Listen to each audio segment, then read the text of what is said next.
Welcome to the Freedom Fridays Project podcast. I'm Pete Clark, your host, the Whispers Guy. It appears that work expands to the time that we give it, and I started to explore how I was investing my time and effort, particularly on Fridays. It's evolved to an exploration and experiment with time, energy, attention and identity, and a mindset shift from I have to I choose to. So if you're interested in exploring some changes to the way that you invest your time and your energy, if you'd like some tips on the way as you make some changes perhaps to your identity, if you would like the freedom of I choose to, away from I have to, then this is the podcast for you. So welcome to the Freedom Fridays Project podcast.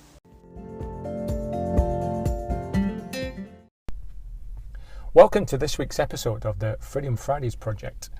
And I'm really excited. Brand new thing for me. I've got a guest. I've got an ordinary guy doing an extraordinary thing. And that's what Freedom Fridays is really all about. Moving from I have to I choose to. So please welcome Alex Moffat. Hey Pete, how are you? I'm very good, thanks sir. Thanks for coming on the podcast. And I believe that you're a magician. That's very true. What makes you believe that? And of course a magician would say that. Alex, I normally start these with a question around the big change that you're making.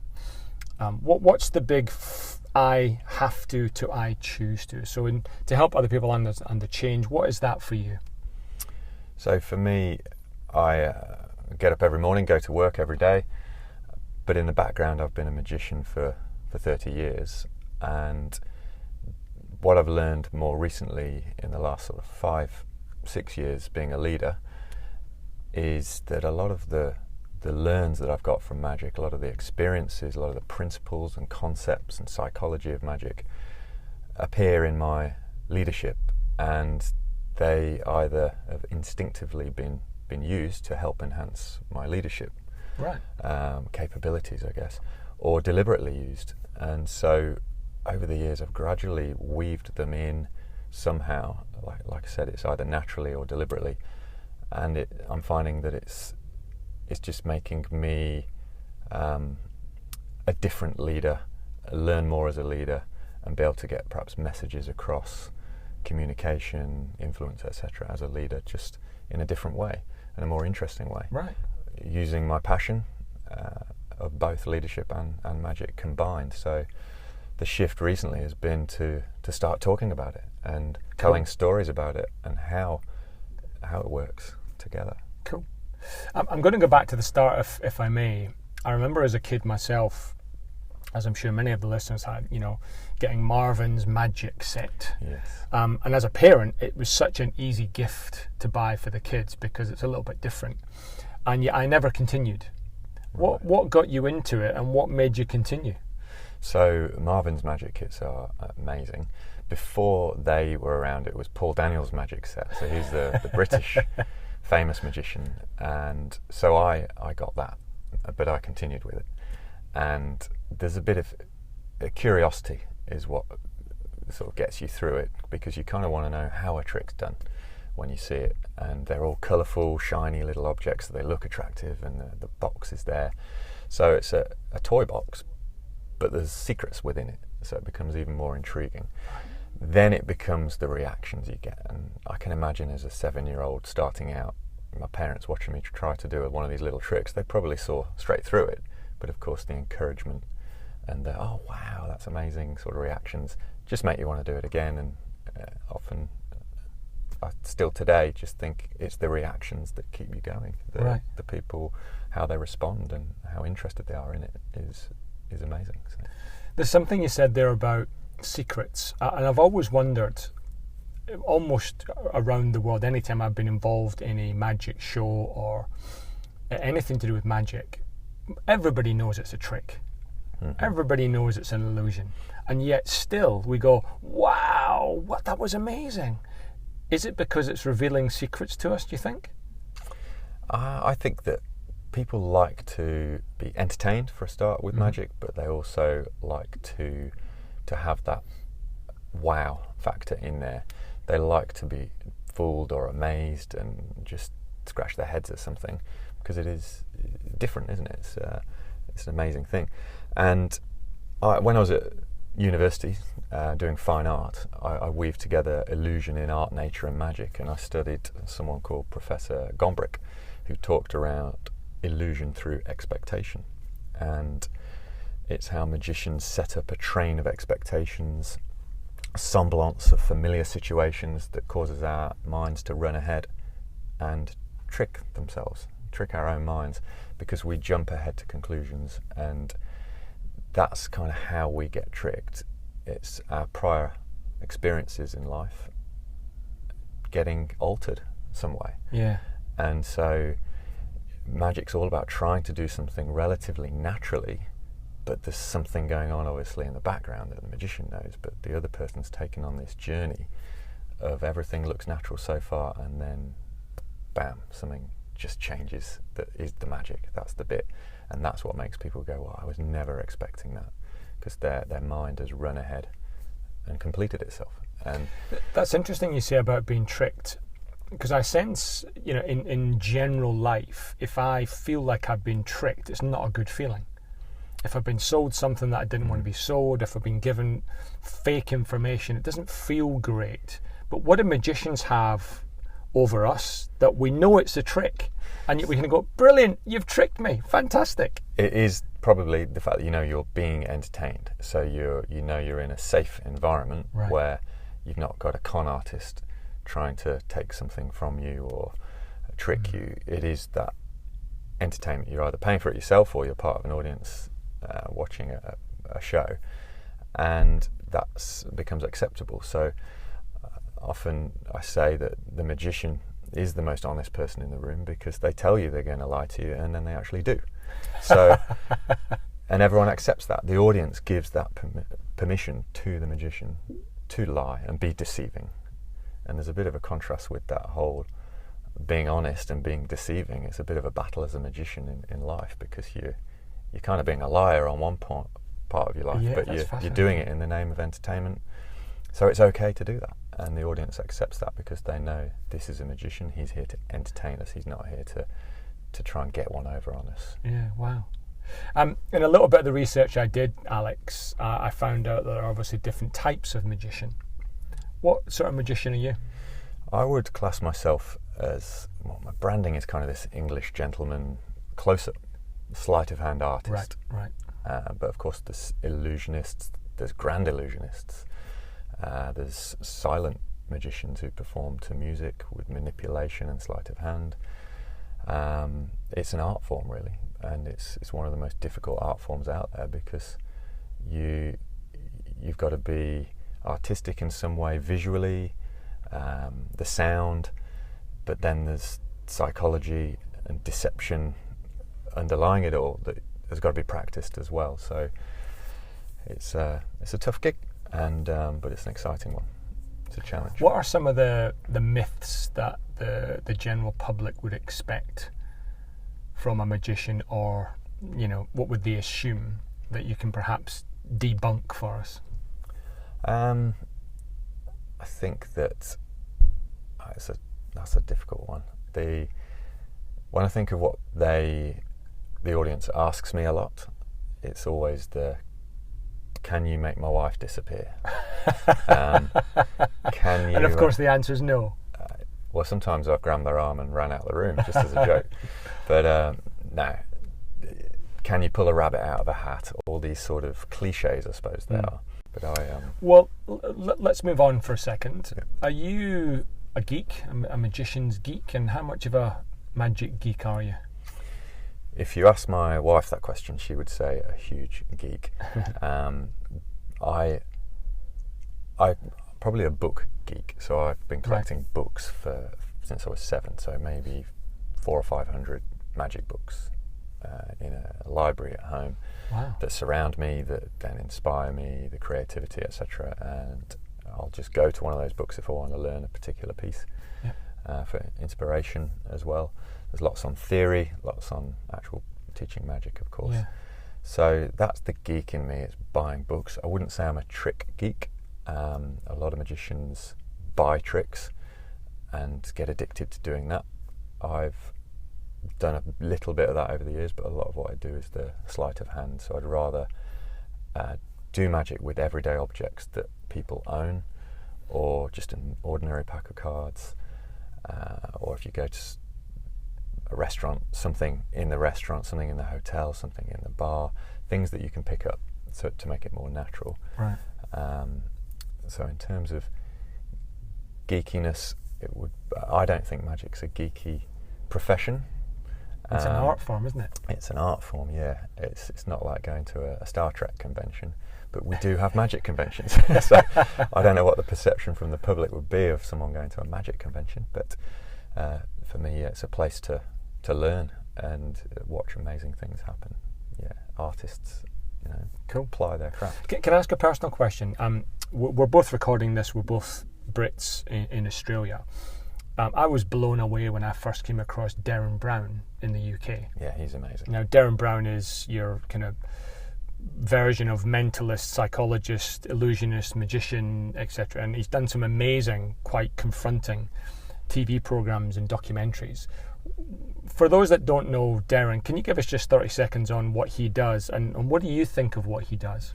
So what he does is amongst the best in the world, and every magician would tell you that. So he is a psychological illusionist using the powers of suggestion, mind control, as well as being one of the best sleight of hand card magicians in the world, but he doesn't do any of that. He used to, but so he's got it, but he uses just purely the mind stuff now. And does he actually control our mind?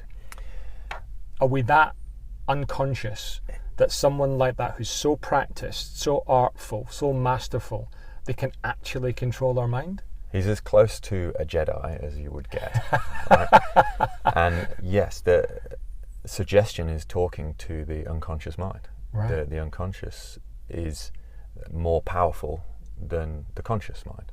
Right. So if you can talk to the unconscious, and it's sort of getting into the hypnotism realm now, but that's what makes it powerful. So yeah, the powers of suggestion and enabling people to think in a certain way. He'll talk to them, and just by talking to them, he'll be able to plant things in their mind that he can then reveal later on. And what do you think of some of the confronting documentaries that he's filmed? Because some of them, I remember one where he put people into a trance and had them then placed into a warehouse where they had to literally kill zombies. And it was real people dressed up as zombies, and he woke them up, and it was so confronting. One of my concerns was, when that person came out of that, what memories would they have? What would they be carrying with them for days, weeks, months, years, a lifetime? Is that a fair question? It is a fair question. I think that he is so professional, and his team, that they're never going to let anyone come to any harm. So I'm not a hypnotist, so I don't use this in my work, but he would always move them out of whatever state they've been in very safely, so that they just carry on leading a normal life. But it was part of their life prior to that. It's an experience they've gone through, and whether they remember exactly everything that happened or how it happened or not, who knows? It's but yeah, it's a totally different form of entertainment, if you like, and he does go down that kind of shocking route. He's had people even get on the brink of pushing someone off a building. Yes, I've seen that. It's extraordinary. It's very uncomfortable to watch. It is, and that it just shows what's possible. Yeah, the human mind, how far it can be stretched, and what's possible. So I find them fascinating. But yeah, he's a different league. Derren. I'd love to chat to you more, perhaps offline, Alex, or maybe we can get you back for a second. I want to talk much more about the whole mind control, unconscious, the kind of way that we fall into suggestion from other people. But I do want to move on, if that's all right, and talk about this change that you're making, this big from to. If someone was looking to make a change in their life, whether it, going from a 9-to-5 job to becoming a magician, going from the family home to a new home because your kids have gone, if it was from a particular profession to something else. The journey that you've gone on, do you have any top tips in what to look out for on the way? Well, it starts with you've got to be passionate about it, really. Have a passion that drives you within to have this burning desire to do something different and take the leap. And does that come from inside you as opposed to outside you? I'd say, yeah, it's something that for me, the magic is something that I think about every single day. Right. And probably within every hour of every day, there's some kind of thought coming in. So there's a drive there to want to do more of that in my life, and how can I blend that into my life while doing my normal day job as well. So people find a way. So transitioning from one thing to another is,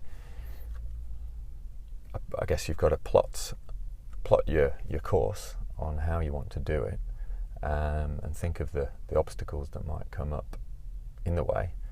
But with your drive and your passion, you just get through it. And so whatever obstacles come up, whether you've planned for them or not, this internal drive, this passion for the topic or the goal or what you imagine the objective to be, that sees you through that challenge anyway. Is that what you're saying? Yeah, I think for me, I've changed course a few times over the years and thought, right, I'm trying to jump ahead into something too difficult, so I need to take the baby step. So it's about just recalibrating and going, well, actually, this is the step I need to take. So ultimately, I'd like to be a speaker around the magic, the storytelling, the leadership connections. And in the past, I've maybe tried to assume I can just jump straight into that. So I've decided to take baby steps by dipping my toe in the water in storytelling, very short ones, and seeing how people are reacting to that, and seeing if people are interested in it. And then you find that you get validation along the way, and then that takes you on your course, and it grows from there. So you've got to be prepared to just change, have a backup plan. In magic, they call it preparing your outs. There's always, if a trick goes wrong, the audience sometimes doesn't know it's gone wrong because your out has saved you, that you pre-prepared. Right. And in making the change, have you had to explore your identity? I think in a way, yes. In terms of maturity, credibility as well comes into it. What have I done in my life that people are going to be interested in? 10 years ago I was thinking about this, but I felt I'm too young, I haven't done enough, lack of experience, lack of credibility, who's going to want to listen?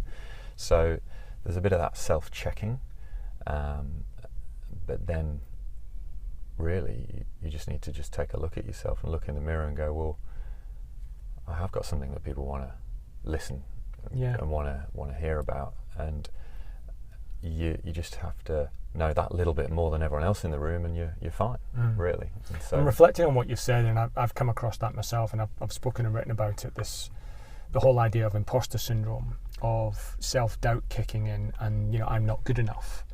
That's what I reflect on what you're talking about. How have you overcome that beyond just looking in the mirror and going, "Hey, Alex, you can do this"? Anything else that you've done that has helped you overcome those doubts? Probably practice. If I've doubted myself on something, then I've put myself out there to then try it and see what response I get from it. And if it works, then you've got that validation you need to know that, well, I don't need to have that doubt anymore. And if it's not quite worked, then you need to do something else to shift that feeling. And it may be that you're just doubting yourself on the wrong thing, but everyone else's perception is totally fine. Mm. So, Was there ever a fork in the road that you came to when you had a choice? Go down this route, this is probably what's going to happen. Go down that route, that's what's probably going to happen. And you had to make a choice about which path you took? Certainly with either this was many years ago, being a professional magician or getting a career outside of magic. I used to want to be a full-time professional because it was the passion and still is a huge passion in my life, of course. But then there's the sensible me that needs that stable income and needs something else as well, and also having your own business in the thing you're most passionate about. Potentially there's the danger that you might lose the passion, and that's happened to a few of my friends back in the UK who are professional magicians, but I know one of them particularly has lost his passion for it because of the pressure of having his own business on it. Right. So it's turned from a hobby into a job. Yeah, and I would never want to lose that particular drive and enjoyment of magic. So that was a fork in the road for, well, no, I'm always going to have magic on the side. Right. And accept that and go and make a career for myself that supports me and my family going forward. So that'd be a big one. And then I guess nowadays the fork is, well, I'm at this point now where I want to tell my stories of leadership and how magic has influenced me as a leader, and which road is best to go down to be more effective with that, because I really enjoy what I'm doing in my career, and how can the magic enhance that and bring in more enjoyment as well at the same time. Cool. What uncomfortable truths have you had to face? That I'm not the best magician out there. That when I was 16 years old, because you thought you were. Yeah. So when I was 16, a mentor said, "You've got sleight of hand ability to be one of the best magicians in the world." And I was 16, and I showed him a trick where I had a 50p piece that he examined it as normal 50p piece, etc., and I just put my finger through it, and it was my own method of doing it, and because I'd created it and performed it well, and it's the illusion of putting your finger through a coin and then passing it back to them to examine. He just said, "You've got that ability to be one of the best in the world." So I then had a little bit of an ego trip and thought, well, I do, but there's certain things that I do that I know is up there, but to be at that level, you've got to be consistently good at all things, and so I've accepted that I'm not going to reach the Copperfield level and Darren Brown level, and I'm content with what I'm doing right now. So that was probably a bit of a wake-up call, where in my teens I thought I'm going to be David Copperfield. Didn't happen. Now you're just Alex Moffat. That's right, yeah. Alex, I'm really grateful for the things you've shared.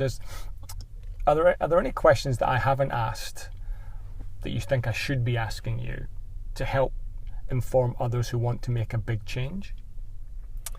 Let me have a think.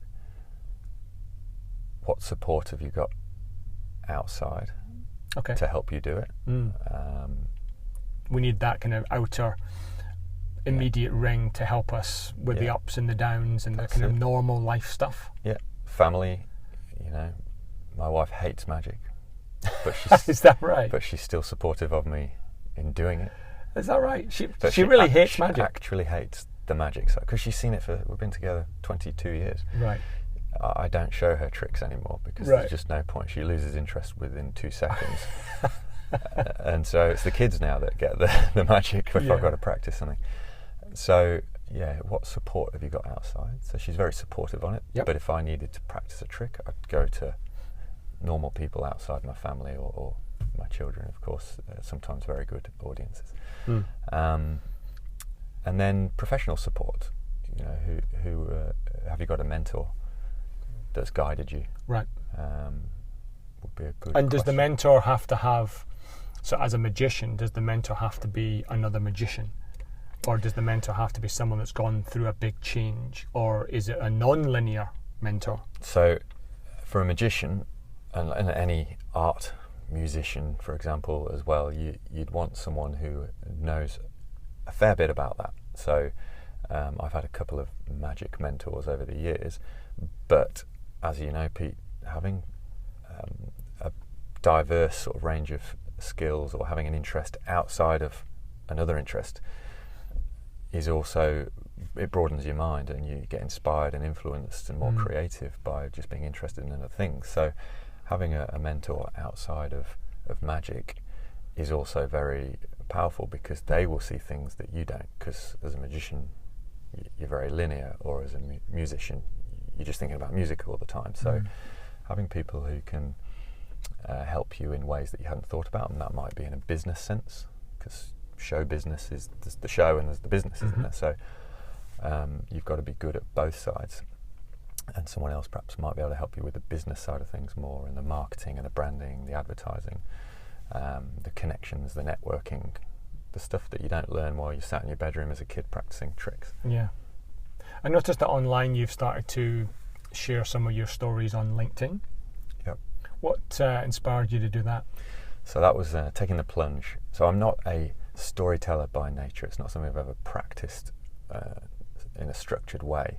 So stepping out of my comfort zone to tell the stories of the experiences I've gone through in magic and how they have influenced me as a leader. So like I said before, instinctively or deliberately been applied.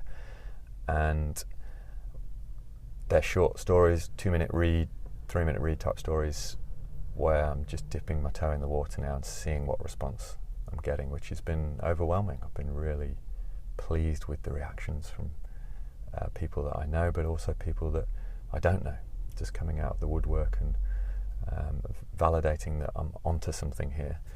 And the psychology of magic in business has been written about previously. It's not something that's new, but done in a storytelling way, right, is something that I'm trying.